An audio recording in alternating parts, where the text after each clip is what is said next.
Hello students, SSLC final എക്സാമിന് വേണ്ടിയിട്ടുള്ള അടിസ്ഥാന പാഠാവലിയുടെ ഒരു മോഡൽ ക്വസ്റ്റ്യൻ പേപ്പറാണിത്.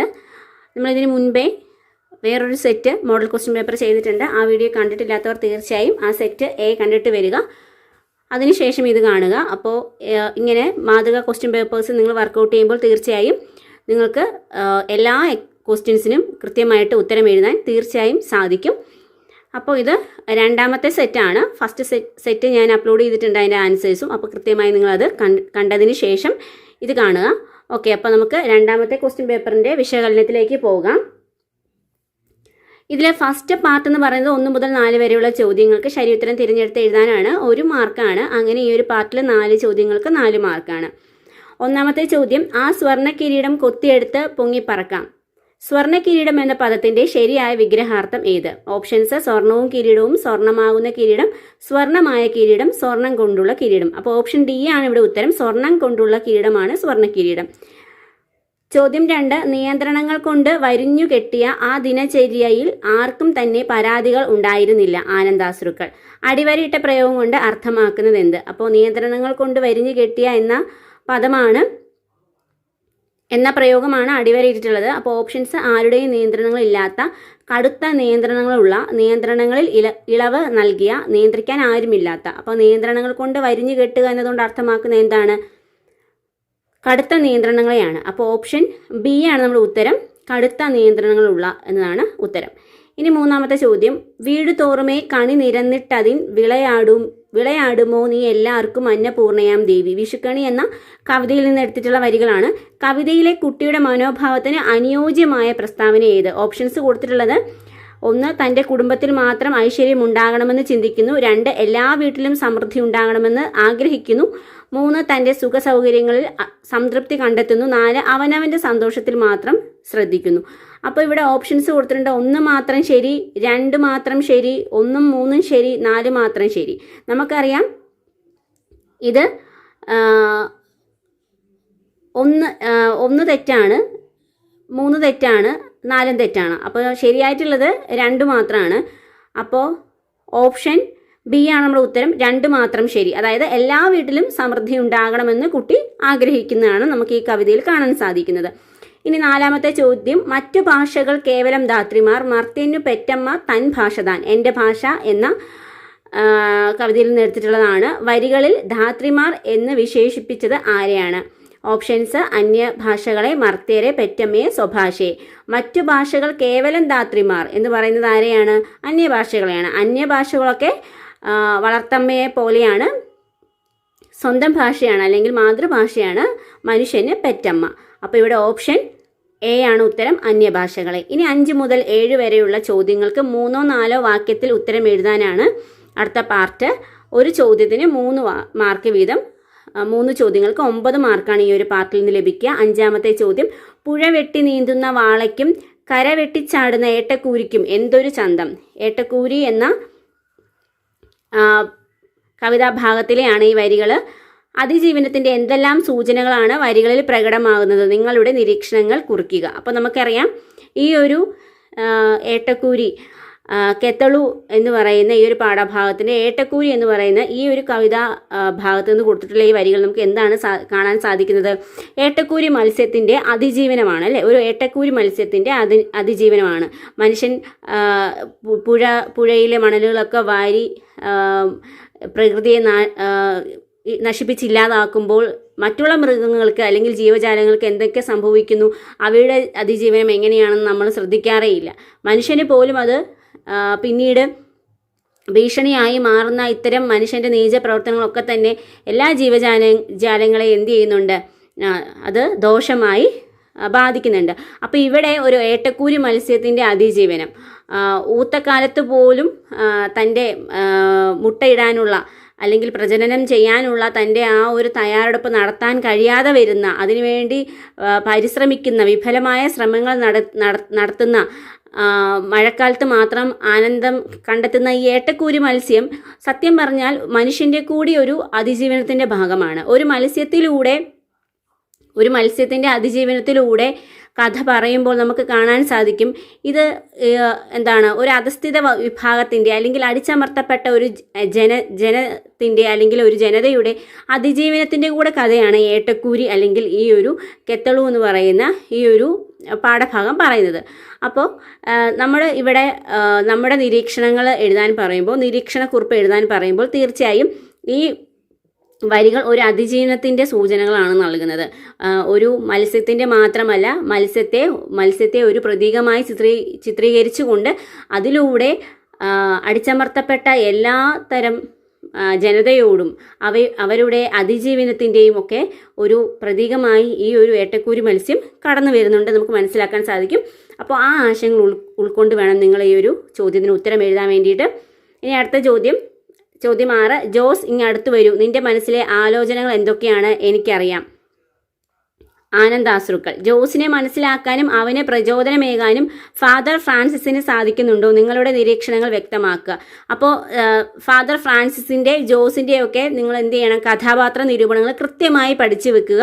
അപ്പോൾ ഇവിടെ നമ്മൾ ഫാദർ ഫ്രാൻസിസിൻ്റെ ഒരു കഥാപാത്ര നിരൂപണം നടത്തുകയാണെങ്കിൽ തീർച്ചയായും അനാഥനായ ജോസിനെ മനസ്സിലാക്കാനും അവൻ്റെ വിദ്യാഭ്യാസ നൈപുണ്യത്തെ മനസ്സിലാക്കാനും അവൻ്റെ മനസ്സിലെ നന്മയെ മനസ്സിലാക്കാനും അവൻ്റെ മനസ്സിലെ വിഷമങ്ങളെ മനസ്സിലാക്കാനും ഫാദർ ഫ്രാൻസിസ് എന്ന ആ ഒരു പുരോഹിതൻ നല്ലതുപോലെ ശ്രമിക്കുന്നുണ്ട്. അപ്പോൾ അദ്ദേഹം ഒരു മനുഷ്യത്വത്തിൻ്റെ, കരുണയുടെയൊക്കെ, സഹനത്തിൻ്റെയും സ്നേഹത്തിൻ്റെയും ഒക്കെ ഒരു പ്രതീകമായി നമുക്കിതിൽ കാണാൻ സാധിക്കും. അപ്പോൾ ജോസിനെ മനസ്സിലാക്കാൻ ഫാദർ ഫ്രാൻസിസിന് കഴിയുന്നുണ്ടോ? അവന് പ്രയോജനം നൽകാൻ ഫാദർ ഫ്രാൻസിസ് തയ്യാറായിട്ടുണ്ടോ എന്ന് ചോദിക്കുമ്പോൾ തീർച്ചയായും ഈ വരികളിൽ നിന്ന് നമുക്ക് മനസ്സിലാക്കാൻ സാധിക്കും, അനാഥനായ ഒരു ബാലനെ അവൻ്റെ ആഗ്രഹങ്ങളിലേക്ക് എത്തിക്കാൻ, അവന് പ്രചോദനം നൽകാനും അവനെ ആശ്വസിപ്പിക്കാനും മനസ്സിലാക്കാനും ഒക്കെ ഫാദർ ഫ്രാൻസിസിന് കഴിയുന്നുണ്ട്. അപ്പോൾ ആ നിരീക്ഷണത്തിലാണ് നിങ്ങൾ ഈ ചോദ്യത്തിന് ഉത്തരം എഴുതേണ്ടത്. അപ്പോൾ ശ്രദ്ധിക്കുക, 3 മാർക്കിൻ്റെ ചോദ്യമാണ്. അപ്പോൾ ഒരു അരപ്പുറമെങ്കിലും എഴുതാൻ ശ്രമിക്കുക. അതായത് ഒരു പേജിൻ്റെ ഒരു സൈഡിൻ്റെ പകുതിയെങ്കിലും എഴുതാൻ ശ്രമിക്കുക.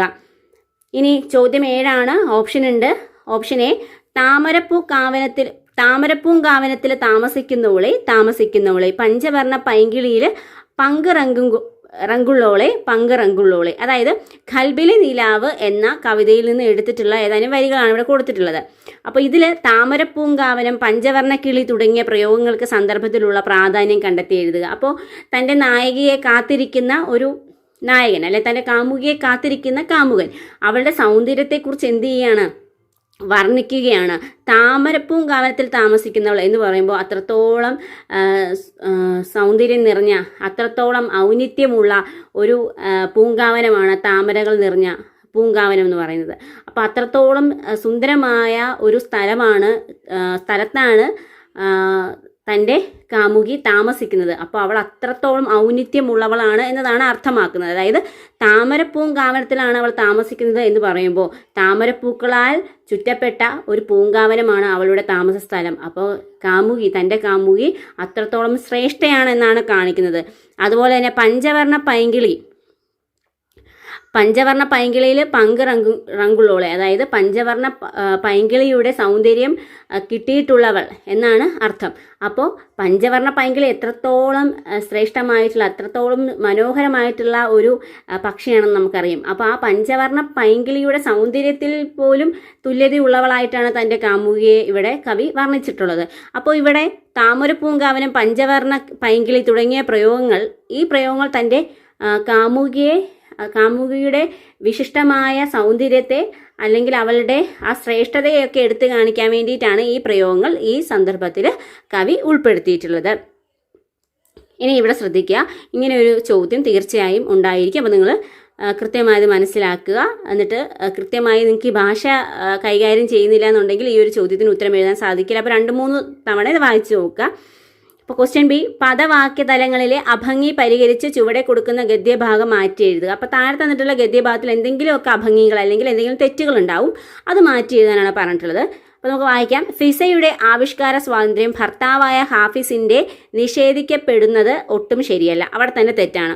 ഫിസയുടെ ആവിഷ്കാര സ്വാതന്ത്ര്യം ഭർത്താവായ ഹാഫിസിന്റെ എന്ന് വേണ്ട, ഹാഫിസ് നിഷേധിക്കപ്പെടുന്നതെന്നാണ്. അപ്പോൾ നിഷേധിക്കപ്പെടുക എന്ന് പറഞ്ഞാൽ മറ്റൊരാളെ നമ്മൾ നിഷേധിക്കുമ്പോഴാണ്. അപ്പോൾ ഹാഫിസ് ആണ് നിഷേധിക്കുന്നത്. അപ്പോൾ ഭർത്താവായ ഹാഫിസ് നിഷേധിക്കുന്നത് ഒട്ടും ശരിയല്ല, അങ്ങനെയാണ് എഴുതേണ്ടത്. ഇനി സ്വാതന്ത്ര്യം നിഷേധിക്കപ്പെടുമ്പോഴും അവൾ ആരെയും കുറ്റപ്പെടുത്തുകയോ പരാതി പറയുകയും ചെയ്യാതെ അവൾ വീർപ്പ് മുട്ടുകയാണ്. അവിടെ അവൾ എന്ന വാക്ക് 2 തവണ എന്ത് ചെയ്യുന്നുണ്ട്, റിപ്പീറ്റ് ചെയ്യുന്നുണ്ട്. അങ്ങനെ റിപ്പീറ്റ് ചെയ്യുന്ന വാക്കുകൾ അഭംഗിയാണ്. അപ്പോൾ എങ്ങനെയാണ് എഴുതേണ്ടത്? സ്വാതന്ത്ര്യം നിഷേധിക്കപ്പെടുമ്പോഴും അവൾ ആരെയും കുറ്റപ്പെടുത്തുകയോ പരാതി പറയുകയും എന്നാണ്. പരാതി പറയുകയോ ചെയ്യാതെ വീർപ്പ് മുട്ടുകയാണ് എന്നാണ് എഴുതേണ്ടത്. ഒടുവിൽ തൻ്റെ കലാജീവിതത്തെ ഒടുങ്ങാത്ത സങ്കടത്തോടെ ഉപേക്ഷിക്കുകയും ഒഴിവാക്കുകയും ചെയ്യുന്നു. ഒടുവിൽ തൻ്റെ കലാജീവിതത്തെ ഒടുങ്ങാത്ത സങ്കടത്തോടെ ഉപേക്ഷിക്കുകയും ഒഴിവാക്കുകയും ചെയ്യുന്നു. അവിടെ ഉപേക്ഷിക്കുക, ഒഴിവാക്കുക എന്ന വാക്കിന് രണ്ടിനും എന്താണ്, ഒരേ അർത്ഥമാണ്. അപ്പോൾ നമ്മളിവിടെ ഒടുവിൽ തന്നെ കലാജീവിതത്തെ ഒടുങ്ങാത്ത സങ്കടത്തോടെ ഒന്നുകിൽ ഒഴിവാക്കി ഉപേക്ഷിക്കുകയും ചെയ്യുന്നതാണ്. അപ്പോൾ നമ്മൾ ഒടുങ്ങാത്ത സങ്കടത്തോടെ ഉപേക്ഷിക്കുന്നു അല്ലെങ്കിൽ ഉപേക്ഷിക്കുകയും ചെയ്യുന്നു എന്ന് എഴുതുക. ഇനി 8 മുതൽ 11 വരെയുള്ള ചോദ്യങ്ങൾക്ക് അരപ്പുറത്തിൽ കവിയാതെ ഉത്തരം എഴുതാനാണ്. 5 മാർക്കാണ്. അപ്പോൾ നിങ്ങൾ ഒരു പേജ്, ഇവിടെ അരപ്പുറം എന്ന് പറയുമ്പോൾ നമ്മുടെ ആശയങ്ങളൊക്കെ എഴുതി വരുമ്പോൾ അത്യാവശ്യം വലിയ ഹാൻഡ് റൈറ്റിംഗ് ഉള്ള കുട്ടികളാണെങ്കിൽ ഒരു പേജിൻ്റെ ഒരു സൈഡ് എഴുതുക. അത്യാവശ്യം ചെറിയ ഹാൻഡ് റൈറ്റിംഗ് ഉള്ള കുട്ടികളൊക്കെ ആണെങ്കിൽ എന്ത് ചെയ്യുക, ഒരു പേജിന് 5 മാർക്കിൻ്റെ ക്വസ്റ്റ്യൻ ആണ്. അപ്പോൾ നമ്മൾ ഒരു പേജ് എടുക്കുമ്പോൾ അതിൻ്റെ ഒരു സൈഡ് എങ്കിലും എഴുതാൻ ശ്രമിക്കുക. വലിയ ഹാൻഡ് റൈറ്റിംഗ് ഉള്ള കുട്ടികൾക്കാണെങ്കിൽ ഒരുപാട് ആശയങ്ങൾ ചിലപ്പോൾ എഴുതി തീർക്കാൻ പറ്റിയെന്ന് വരത്തില്ല. ചെറിയ ഹാൻഡ് റൈറ്റിംഗ് ഉള്ള കുട്ടികൾക്ക് നിങ്ങളുടെ അക്ഷരങ്ങൾ ചെറുതാണെന്നുണ്ടെങ്കിൽ ആശയങ്ങളൊക്കെ ഉൾക്കൊള്ളിക്കാൻ പറ്റുന്നുണ്ടെങ്കിൽ ഒരു പേജിൻ്റെ ഒരു സൈഡിൻ്റെ ഒരു പകുതി വശം മാത്രം എഴുതിയാൽ മതിയാവും. 5 മാർക്കാണ്. ആശയങ്ങൾ കൃത്യമായിട്ട് വരിക എന്നുള്ളതാണ്. അല്ലാതെ വലിച്ചു വാരി എഴുതിയത് കൊണ്ട് നിങ്ങൾക്ക് മലയാളത്തിന് മാർക്ക് കിട്ടുക എന്നുള്ളത് ഒരു മിഥ്യാധാരണയാണ്. ആശയങ്ങൾ കൃത്യമായിട്ടുണ്ടെങ്കിൽ മാത്രമാണ്. പിന്നെ അരപ്പുറം എന്നൊക്കെ പറയുമ്പോൾ അരപ്പുറം തന്നെ എഴുതാൻ ശ്രമിക്കുക.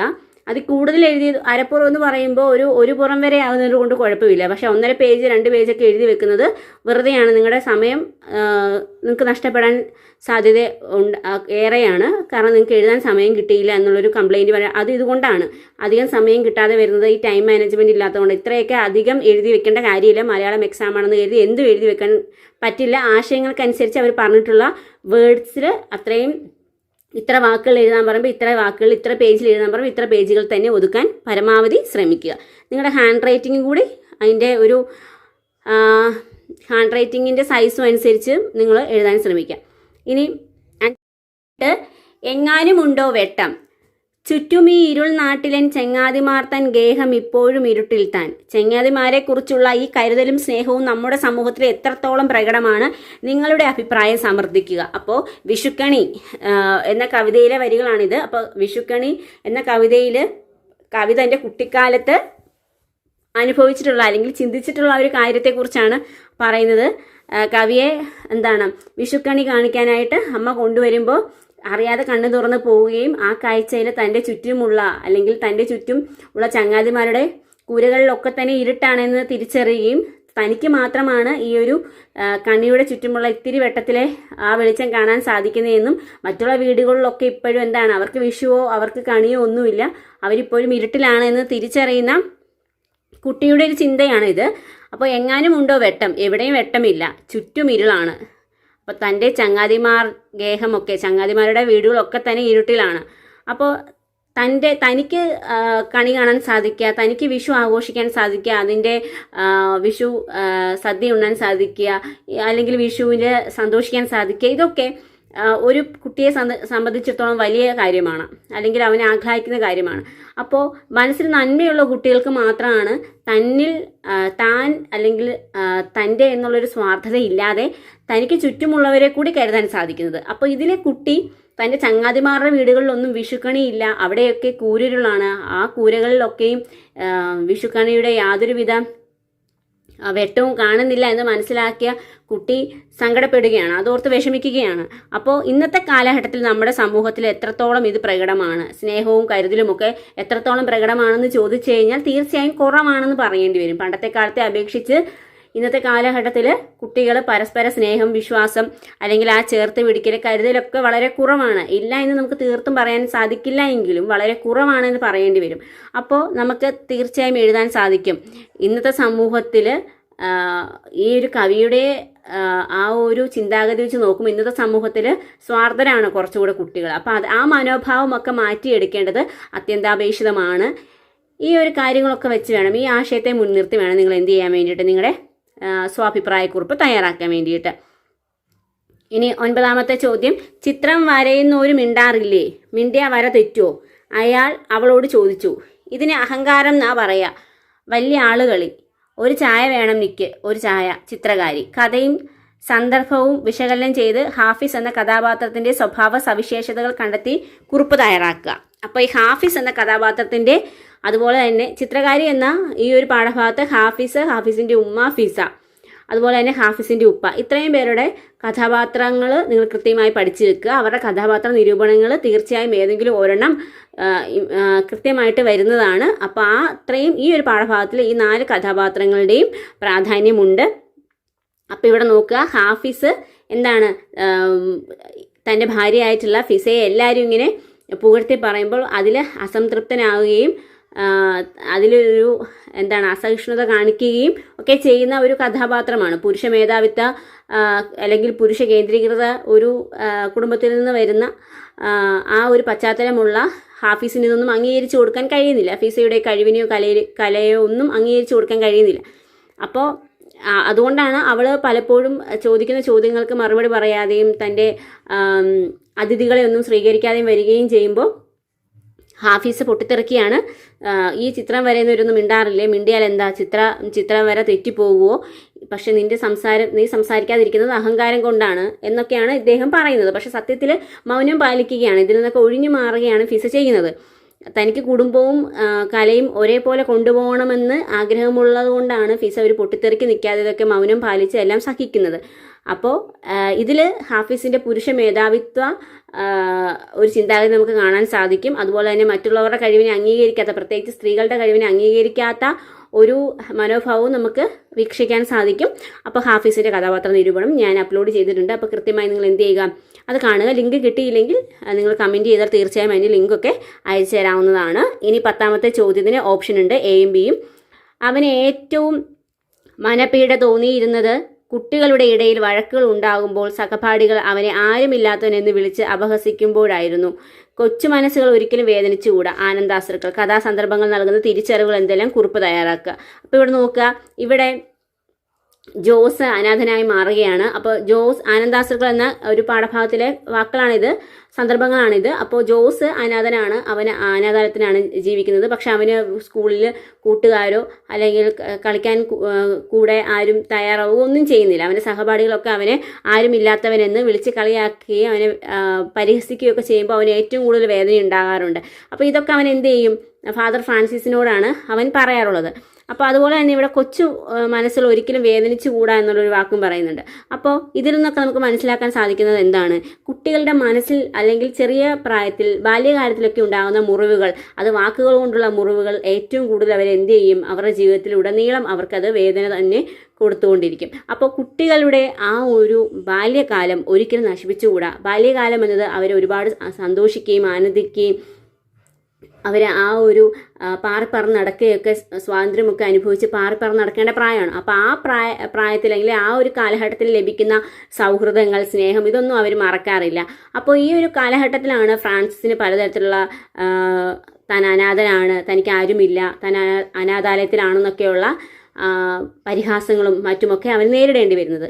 അപ്പോൾ ഇതിൽ നിന്ന് നമുക്ക് കിട്ടുന്ന തിരിച്ചറിവുകൾ എന്തൊക്കെയാണ്? ഈ ഒരു സന്ദർഭങ്ങൾ നമുക്ക് എന്താണ് തിരിച്ചറിവുകൾ നൽകുന്നത്? ഒരിക്കലും കുട്ടികളെ നമ്മൾ എന്ത് ചെയ്യാൻ പാടില്ല, വിഷമിപ്പിക്കാൻ പാടില്ല. അവർക്ക് എപ്പോഴും സന്തോഷവും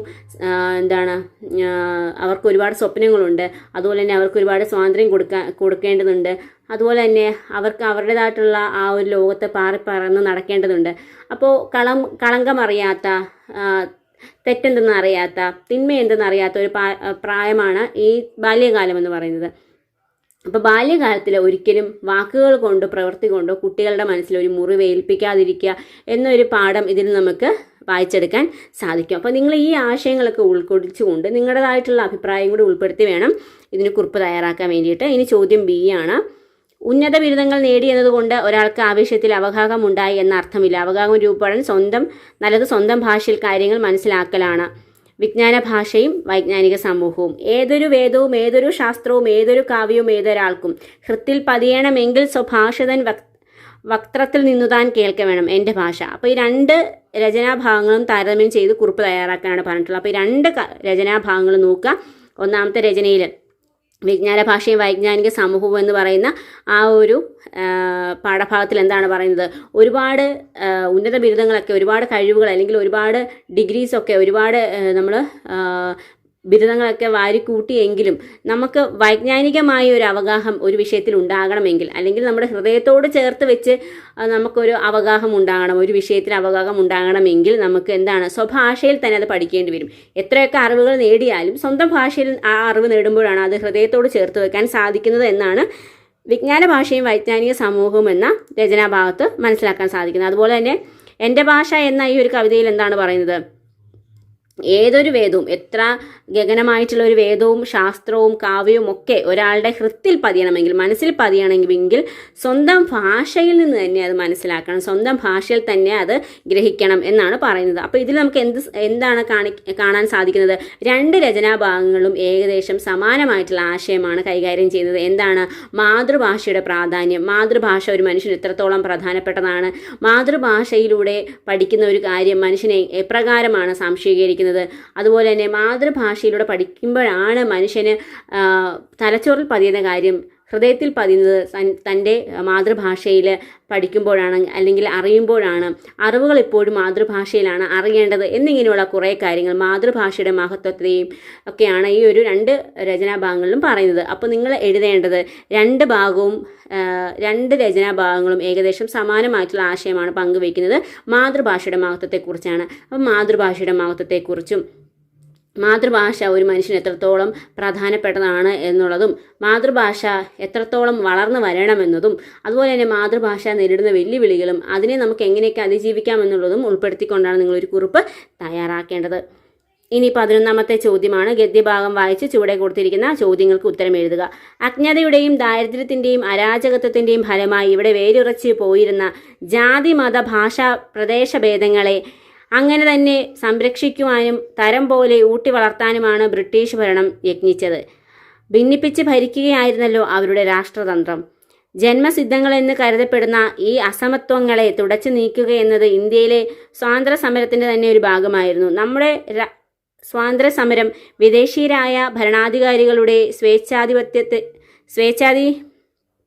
സ്വേച്ഛാപ്രമതയ്ക്ക് എതിരെ മാത്രമായിരുന്നില്ല. അത്ര തന്നെയോ അതിലധികമോ നാട്ടിനകത്തുള്ള അന്ധവിശ്വാസങ്ങൾക്കും എതിരായിരുന്നു അത്. വിദേശീയ ഭരണാധികാരികൾ ഒഴിഞ്ഞു പോയെങ്കിലും നാട്ടിനകത്തുള്ള ഈ അന്ധശക്തികൾ ഇന്നും പ്രബലങ്ങളാണ്. അവയ്ക്കെതിരെ സ്വാതന്ത്ര്യ സമരം നാം ഇനിയും ഊർജിതമായി തുടർന്ന് നടത്തേണ്ടിയിരിക്കുന്നു. അപ്പോൾ ഈ ഗദ്യഭാഗം വായിച്ച് യോജിച്ച ശീർഷകം നൽകാനാണ് പറഞ്ഞിട്ടുള്ളത്. അപ്പം ഇതെന്താണ്? ഇതിൽ നമുക്ക് എന്ത് മനസ്സിലാക്കാൻ സാധിക്കും? അപ്പോൾ ഈ അന്ധവിശ്വാസങ്ങളെ ഇല്ലാതെയാക്കുക. അപ്പോൾ ഇപ്പോഴും അന്ധവിശ്വാസങ്ങൾ നിലനിൽക്കുന്നുണ്ട് എന്നാണ് പറയുന്നത്. അപ്പോൾ അത് നമ്മൾ മാറ്റണമെങ്കിൽ നമ്മൾ ഇനി അതിന് വേണ്ടിയിട്ട് നമ്മൾ തയ്യാറാകണം. ഇനി സമരങ്ങൾ നടത്തേണ്ടിയിരിക്കുന്നു. വിദേശീയ ഭരണാധികാരികൾ നമ്മളിവിടെ അതിനെതിരെ, വിദേശീയർക്കെതിരെ അവർ നമ്മളെ അടിച്ചമർത്തിയപ്പോൾ, അവർക്കെതിരെ പോരാടിയപ്പോൾ നമ്മൾ അന്ധവിശ്വാസങ്ങൾക്കെതിരെ കൂടിയാണ് പോരാടിയത് എന്നാണ് പറയുന്നത്. അപ്പോൾ വിദേശീയർ പോയെങ്കിലും വിശ്വാസങ്ങൾ ഇപ്പോഴും നിലനിൽക്കുന്നു എന്നാണ് പറയുന്നത്. അപ്പോൾ നമുക്കിതിനൊരു യോജിച്ച ശീർഷകം എന്ന് പറയുന്നത് എന്താണ്? തുടരുന്ന അന്ധവിശ്വാസങ്ങളെന്നോ അങ്ങനെ നിങ്ങൾക്ക് ഇഷ്ടമുള്ള എന്തെങ്കിലും ഒരു തലക്കെട്ട് കൊടുക്കാം. അതിനൊരു മാർക്കാണ്. ഇനി 2ാമത്തെ ചോദ്യം. നമ്മുടെ സ്വാതന്ത്ര്യ സമരത്തിൻ്റെ സവിശേഷതയായി ലേഖകൻ ചൂണ്ടിക്കാണിക്കുന്നത് എന്തെല്ലാമാണ്? അപ്പോൾ ഇവിടെ നമുക്കറിയാം, അജ്ഞതയുടെയും ദാരിദ്ര്യത്തിൻ്റെയും അരാജകത്വത്തിൻ്റെയും ഫലമായി ഇവിടെ വേരൂറി പോയിരുന്ന ജാതി മത ഭാഷ പ്രദേശഭേദങ്ങളെ അങ്ങനെ തന്നെ സംരക്ഷിക്കുവാനും തരം പോലെ ഊട്ടി വളർത്തുവാനുമാണ് ബ്രിട്ടീഷുകാരിവിടെ എന്ത് ചെയ്തത് യത്നിച്ചത്. അതായത് അങ്ങനെയാണ് നമ്മുടെ നാട് പിടിച്ചെടുത്തത്. നമുക്കുള്ളിലുള്ള ആ ഒരു ഭാഷാഭേദങ്ങളെ അല്ലെങ്കിൽ മതപരമായി ജാതിപരമായിട്ടുള്ള ആ സ്പർദ്ധകളെയൊക്കെ ഊട്ടി വളർത്താനാണ് ശ്രമിച്ചത്. നമുക്കിടയിൽ ഒരു ഭിന്നത ഉണ്ടാക്കാനാണ് അവർ ശ്രമിച്ചത്. അപ്പോൾ നമ്മൾ എന്ത് ചെയ്തു, ഈ ആ ഒരു ബ്രിട്ടീഷുകാരുടെ ആ ഒരു ആധിപത്യത്തിനെതിരെ പ്രവർത്തിക്കുമ്പോൾ തന്നെയും നമ്മുടെ രാജ്യത്തിന് ഉള്ളിലുള്ള ഈ ഒരു സ്പർദ്ധയെ അല്ലെങ്കിൽ വേർവ്യത്യാസങ്ങളെയൊക്കെ ഇല്ലാതാക്കി നമുക്കിടയിൽ ഒരു ഐക്യത കൊണ്ടുവരാനാണ് നമ്മുടെ സ്വാതന്ത്ര്യ സമര സേനാനികൾ പരിശ്രമിച്ചിരുന്നത്. സ്വാതന്ത്ര്യ സമരം നാം ഇനിയും ഊർജിതമായി തുടർന്ന് നടത്തേണ്ടിയിരിക്കുന്നു എന്ന് ലേഖകൻ അഭിപ്രായപ്പെടുന്നത് എന്തുകൊണ്ട്? അതായത് സ്വാതന്ത്ര്യ സമരം എന്നത് നമ്മൾ അസ്വാതന്ത്ര്യത്തിൽ ഇരിക്കുമ്പോൾ വിദേശീയരുടെ അല്ലെങ്കിൽ ബ്രിട്ടീഷുകാരുടെ കീഴിൽ നമ്മൾ കോളനികളായി ജീവിച്ചിരുന്നപ്പോൾ ഉള്ളതാണ് സ്വാതന്ത്ര്യ സമരം എന്ന് പറയുന്നത്, അല്ലേ? അപ്പോൾ ആ സ്വാതന്ത്ര്യ സമരം വിദേശീയർ പോയപ്പോൾ തന്നെ നമ്മുടെ അവസാനിച്ചു. പക്ഷെ നമുക്ക് സ്വാതന്ത്ര്യം കിട്ടി. പക്ഷേ ഇപ്പോഴും നമുക്കുള്ളിൽ എന്തുണ്ട്? ജാതി മത രാഷ്ട്രീയ സ്പർദ്ധകളും വിവേചനങ്ങളൊക്കെ നിലനിൽക്കുന്നുണ്ട്. ആ അന്ധവിശ്വാസങ്ങളൊക്കെ ഇല്ലാതാകണമെങ്കിൽ തീർച്ചയായും മനുഷ്യനുള്ളിൽ ഐക്യത വരണമെങ്കിൽ ഇനിയും സ്വാതന്ത്ര്യ സമരങ്ങൾ വേണ്ടി വരും എന്നാണ് കവി ഇവിടെ അഭിപ്രായപ്പെടുന്നത്. ഇനി അതിന് 2 മാർക്കാണ്. ഇനി ഇവിടെ നൽകിയ ചോദ്യത്തിന് ഒരു പുറത്തിൽ കവി അത് ഉത്തരം എഴുതാനാണ് 7 മാർക്കാണ്. അപ്പോൾ ഇത് വലിയ എസ്സേ ക്വസ്റ്റ്യൻ ആണ്.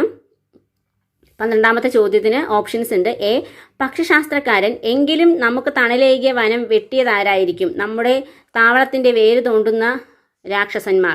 ഒരു പക്ഷിക്കുഞ്ഞിന്റെ മരണം. ഉണ്ണിക്കൈകൊണ്ടൊരു തൈ വെക്കൂ, കുഞ്ഞിനോടൊത്തിരി വളരട്ടെ, അമ്മയ്ക്കൊപ്പം നമ്മയ്ക്കാക്കും, വൻമരമായത് വളരട്ടെ. സുഗതകുമാരി. അപ്പോൾ ഒരു പക്ഷിക്കുഞ്ഞിന്റെ മരണം എന്ന പാഠഭാഗത്ത് നിന്നുള്ള ഏതാനും രചനാഭാഗങ്ങളും അതുപോലെ തന്നെ സുഗതകുമാരിയുടെ കവിതയിൽ നിന്നുള്ള കുറച്ച് ഭാഗങ്ങളുമാണ് ഇവിടെ കൊടുത്തിട്ടുള്ളത്. രണ്ടും പ്രകൃതി സംരക്ഷണം അല്ലെങ്കിൽ വനനശീകരണം എന്നിങ്ങനെയുള്ള സമാന ആശയങ്ങളെ വിശകലനം ചെയ്യുന്ന രചനാഭാഗങ്ങളാണ്. അപ്പോൾ തന്നിരിക്കുന്ന രചനാഭാഗങ്ങളിലെ ആശയവും സമകാലിക സാമൂഹ്യ സാഹചര്യങ്ങളും പരിഗണിച്ച് പ്രകൃതി സംരക്ഷണത്തിൻ്റെ പ്രാധാന്യം എന്ന വിഷയത്തിൽ പ്രഭാഷണം തയ്യാറാക്കുക. അപ്പോൾ പ്രകൃതി സംരക്ഷണമാണ് അല്ലെങ്കിൽ പ്രകൃതി സംരക്ഷണത്തിൻ്റെ പ്രാധാന്യമാണ് നമ്മുടെ വിഷയം. പ്രഭാഷണമാണ് തയ്യാറാക്കേണ്ടത്, പ്രസംഗമല്ല. പ്രഭാഷണം നടത്തുന്നത് വിളിച്ചു വരുത്തപ്പെട്ട ഒരു സദസ്സിന് മുൻപിലാണ് പ്രഭാഷകൻ തൻ്റെ പ്രഭാഷണം നടത്തേണ്ടത്. അതുപോലെ തന്നെ ആശയങ്ങൾക്ക് പ്രാധാന്യം കൊടുത്തുള്ളതാണ് പ്രഭാഷണം. അല്ലാതെ വാക്ചാതുര്യമല്ല പ്രഭാഷണത്തിൻ്റെ പ്രാധാന്യം നിശ്ചയിക്കുന്നത്. മതപ്രാസംഗികരൊക്കെ ചെയ്യുന്നത്, മതപ്രഭാഷകരൊക്കെ ചെയ്യുന്നത് പ്രഭാഷണമാണ്. അതുപോലെ തന്നെ പ്രസംഗം എന്നത് രാഷ്ട്രീയ പ്രസംഗങ്ങളാണ് പ്രസംഗം എന്ന് പറയുക. അവിടെ വാക്ചാതുര്യക്കാണ് പ്രാധാന്യം കൂടുതൽ, പക്ഷേ പ്രഭാഷണത്തിലെ ആശയങ്ങൾക്കാണ് പ്രാധാന്യം കൂടുതൽ. അപ്പോൾ ഇവിടെ പ്രകൃതി സംരക്ഷണത്തിൻ്റെ പ്രാധാന്യം എന്ന വിഷയത്തിൽ നിങ്ങളൊരു പ്രഭാഷണം തയ്യാറാക്കുക. അപ്പോൾ പ്രകൃതി സംരക്ഷിക്കേണ്ടതിൻ്റെ ബാധ്യത, പ്രകൃതി എപ്രകാരമാണ് നമുക്ക് തണലായി നിലകൊള്ളുന്നത്, പ്രകൃതിയുടെ പ്രാധാന്യം, പ്രകൃതി സംരക്ഷണം, പ്രകൃതിക്ക് എന്തൊക്കെ ദൂഷ്യങ്ങൾ ഉണ്ടാകുന്നു, മനുഷ്യനിർമ്മിതമായിട്ടുള്ള പ്രകൃതിക്ക് വരുന്ന ദോഷങ്ങൾ എന്തൊക്കെ, പ്രകൃതിയെ എങ്ങനെയൊക്കെ സംരക്ഷിക്കാം, അതിന് നമ്മൾ ചെയ്യേണ്ടത് എന്തൊക്കെയാണ്, ഒരു വിദ്യാർത്ഥി എന്ന നിലയിൽ എന്തൊക്കെ നമുക്ക് ചെയ്യാൻ സാധിക്കും, ഇങ്ങനെയുള്ള കാര്യങ്ങളൊക്കെ നമുക്ക് ഉൾപ്പെടുത്തിക്കൊണ്ട് പ്രകൃതി സംരക്ഷണത്തിൻ്റെ പ്രാധാന്യം എന്ന വിഷയത്തിൽ ഒരു പ്രഭാഷണം തയ്യാറാക്കുക. അല്ലെങ്കിൽ ബി ക്വസ്റ്റ്യൻ, മറക്കുട തല്ലിപ്പൊളിച്ച് സ്ത്രീകൾ പുറത്തു വന്നു, പുരുഷന്മാരോടൊപ്പം സ്ത്രീകളും ആധുനിക വിദ്യാഭ്യാസത്തിന് മുതിർന്നു. ചരിത്രം രചിച്ച നാടകം. ശാസ്ത്രബോധവും യുക്തിബോധവും മുറുകെ പിടിച്ച് ആധുനിക ജീവിതത്തിലേക്ക് മുന്നേറിയ നാടാണ് കേരളം. ഇവയോടൊപ്പം മതനിരപേക്ഷതയുടെയും സാമൂഹ്യ നീതിയുടെയും ജനാധിപത്യത്തിൻ്റെയും മൂല്യങ്ങളും കേരളീയ നവോത്ഥാനം ഉയർത്തിപ്പിടിച്ചു. വിജ്ഞാന ഭാഷയും വൈജ്ഞാനിക സമൂഹവും. വിദ്യ നേടുക എന്നത് വിമോചനത്തിനുള്ള ഏറ്റവും ശക്തമായ മാർഗമാണെന്ന് അയ്യങ്കാളി ഉറച്ചു വിശ്വസിച്ചിരുന്നു. സൂചനകളും പാഠഭാഗങ്ങളെ ആശയങ്ങളും പരിഗണിച്ച് സാമൂഹ്യ പരിവർത്തനത്തിൽ ആധുനിക വിദ്യാഭ്യാസത്തിൻ്റെ പങ്ക് എന്ന വിഷയത്തിൽ ഉപന്യാസം തയ്യാറാക്കുക. അപ്പോൾ തീർച്ചയായും ഇതൊരു എസ്സേ എഴുതാൻ വേണ്ടിയിട്ടാണ്.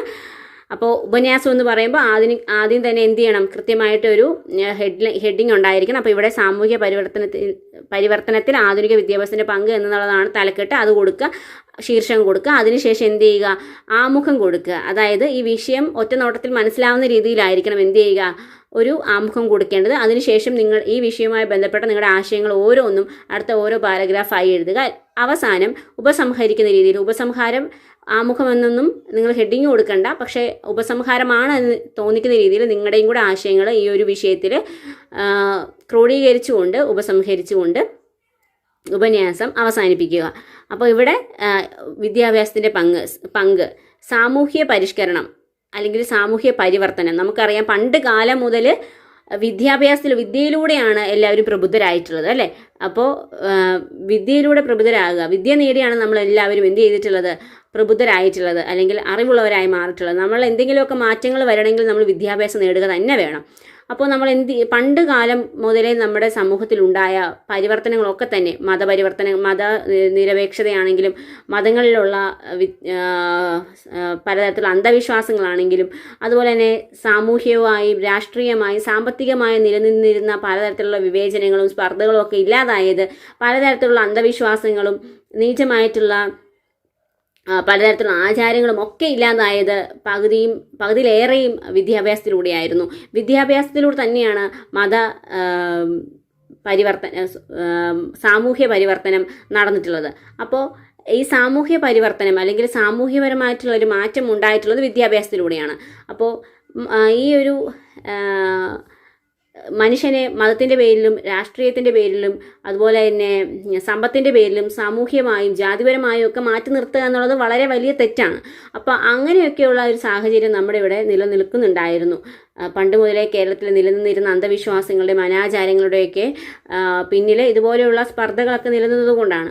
അപ്പോൾ അങ്ങനെയുള്ള കാര്യങ്ങളൊക്കെ മാറ്റിയത് വിദ്യാഭ്യാസമാണ്. അപ്പോൾ വിദ്യാഭ്യാസം എങ്ങനെയാണ് മനുഷ്യനെ സാമൂഹ്യമായും രാഷ്ട്രീയപരമായും സാമ്പത്തികപരമായും സാമൂഹ്യമായും ഒക്കെ മനുഷ്യനെ മാറ്റിയെടുക്കുന്നത് എന്നത് കൃത്യമായി നിങ്ങൾ എഴുതുക. അപ്പോൾ നിങ്ങളുടെ ആശയങ്ങളും കൂടി ഉൾക്കൊള്ളിച്ചുകൊണ്ടാണ് ഉപന്യാസം തയ്യാറാക്കേണ്ടത്.